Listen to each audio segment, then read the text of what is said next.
箴言12章，喜愛管教的就喜愛知識，恨惡責備的卻是畜類。善人必蒙耶和華的恩惠，設詭計的人，耶和華必定他的罪。人靠惡行不能堅立，義人的根必不動搖。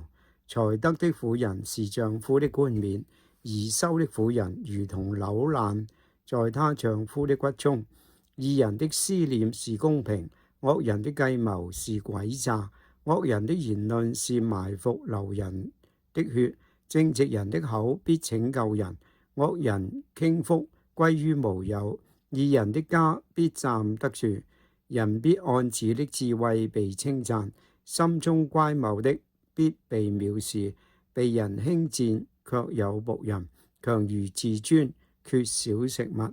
義人顧惜他牲畜的命，惡人的憐憫也是殘忍。耕種自己田地的必得飽食，追隨虛浮的卻是無知。惡人想得壞人的網羅，義人的根得以結實。惡人嘴中的過錯是自己的網羅，但義人必脫離患難。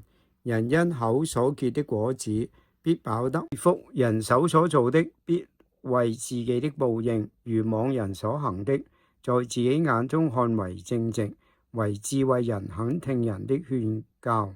愚妄人的惱怒立時顯露，通達人能忍辱藏羞。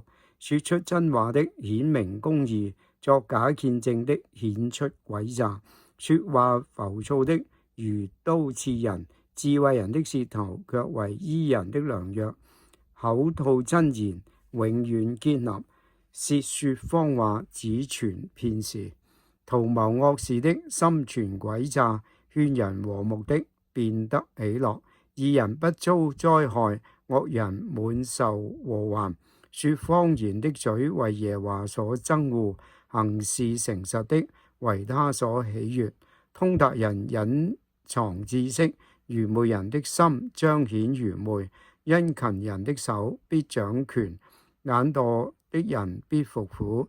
人心憂慮，屈而不伸，一句良言使心歡樂。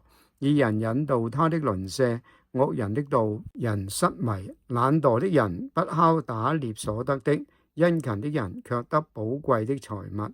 在公義的道上有生命，其路之中並無死亡。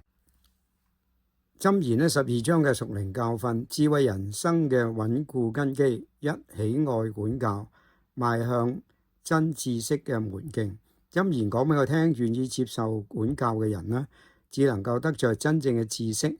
管教唔係懲罰，而係出於愛嘅修剪同埋引導，為要使我哋嘅生命結出更豐盛嘅果子。逃避管教嘅人，終究停留喺愚昧嘅循環裏面。唯有謙卑領受糾正嘅人，心智得以開啟，腳步得以端正。我哋對管教嘅態度，決定咗我哋能夠走幾遠、多長、連埋多大。呢個唔係係關乎外在嘅成敗，而係關乎內在生命嘅深度連埋智慧。二、家必站立，義人根基嘅穩固。經文宣告，義人嘅家必站立得住。呢個唔係話人生無風浪，而係話當根基立喺公義之上，再大嘅衝擊亦冇辦法摧毀。義人嘅義行就好似根嘅深扎喺地下嘅呢一個嘅樁柱，為家庭注入咗睇唔見嘅力量。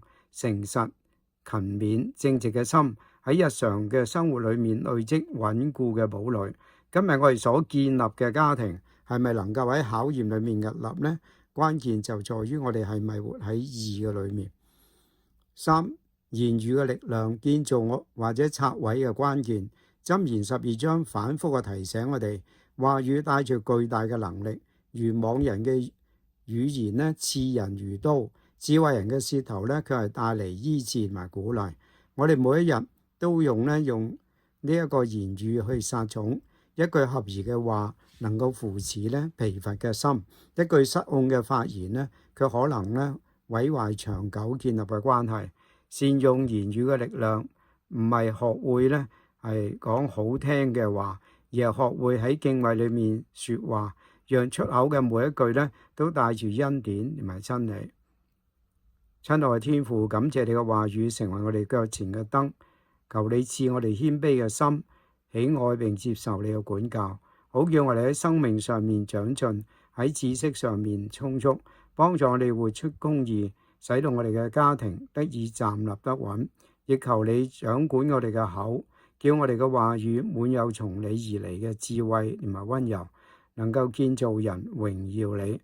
奉主耶穌基督嘅名求，誠心所願。